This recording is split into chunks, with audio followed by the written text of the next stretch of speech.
नमस्कार दोस्तों, आज हम आपको एक ऐसी महिला की कहानी सुनाने जा रहे हैं जिन्होंने अपने साहस, दृढ़ संकल्प और कड़ी मेहनत से न सिर्फ अपना बल्कि हजारों लोगों का जीवन बदल दिया। यह कहानी है सुधा मूर्ति की, एक इंजीनियर, लेखिका, शिक्षाविद और समाज सेविका की। 1950 के दशक में कर्नाटक के एक छोटे से गांव में जन्मी सुधा को बचपन से ही शिक्षा का महत्व समझ आ गया था।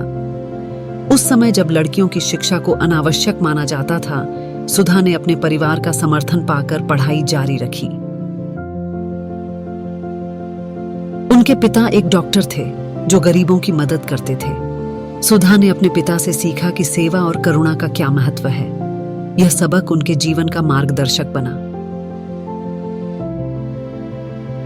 1968 में सुधा ने इंजीनियरिंग की पढ़ाई शुरू की। वह अपनी कक्षा में अकेली महिला थी। कई लोगों ने उन्हें हतोत्साहित करने की कोशिश की, लेकिन सुधा ने हार नहीं मानी। उन्होंने न सिर्फ अपनी डिग्री पूरी की, बल्कि अपने बैच में पहला स्थान भी हासिल किया। 1974 में सुधा ने Tata engineering and locomotive company Telco में नौकरी के लिए आवेदन किया। उस समय कंपनी में महिला इंजीनियरों को नहीं लिया जाता था, लेकिन सुधा ने प्रबंधन को एक पत्र लिखा जिसमें उन्होंने कहा कि यदि वे उन्हें मौका नहीं देंगे तो वे एक प्रतिभाशाली इंजीनियर खो देंगे। उनके साहस और योग्यता से प्रभावित होकर टेल्को ने उन्हें नौकरी दे दी। इस तरह सुधा टेल्को में काम करने वाली पहली महिला इंजीनियर बनी। टेल्को में काम करते हुए सुधा की मुलाकात नारायण मूर्ति से हुई, जो बाद में उनके जीवन साथी बने। दोनों की सोच मिलती जुलती थी और उन्होंने मिलकर भारत में आईटी क्रांति लाने का सपना देखा।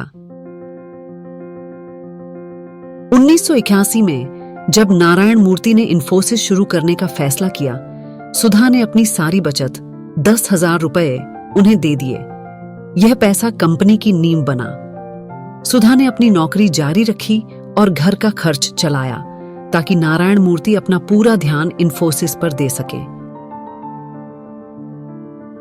जैसे जैसे इन्फोसिस बड़ी हुई, सुधा ने महसूस किया कि वे अपने जीवन को एक नई दिशा दे सकती हैं।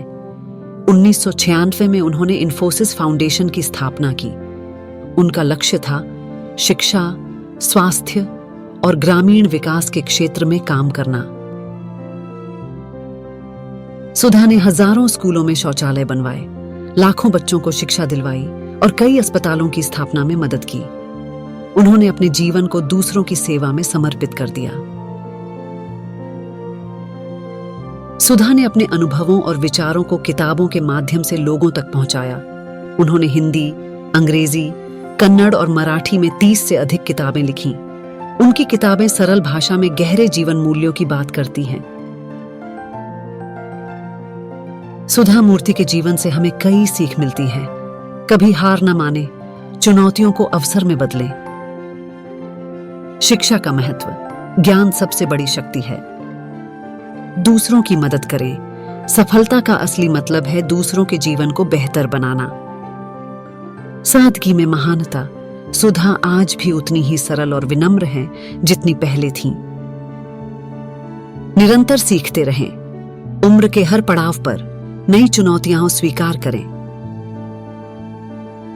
सुधा मूर्ति का जीवन हमें सिखाता है कि सपने देखना और उन्हें पूरा करने के लिए कड़ी मेहनत करना कितना महत्वपूर्ण है। वे हमें याद दिलाती हैं कि हम सभी में बदलाव लाने की क्षमता है। आप भी अपने जीवन में सुधा मूर्ति की तरह साहस, करुणा और दृढ़ संकल्प का परिचय दें। याद रखें, हर छोटा कदम एक बड़े बदलाव की शुरुआत हो सकता है। तो दोस्तों, आज से ही अपने सपनों को पूरा करने की दिशा में काम करना शुरू कर दीजिए, क्योंकि जैसा कि सुधा मूर्ति कहती हैं, जीवन में कुछ भी असंभव नहीं है अगर आप इसे पूरी ईमानदारी और लगन से करें।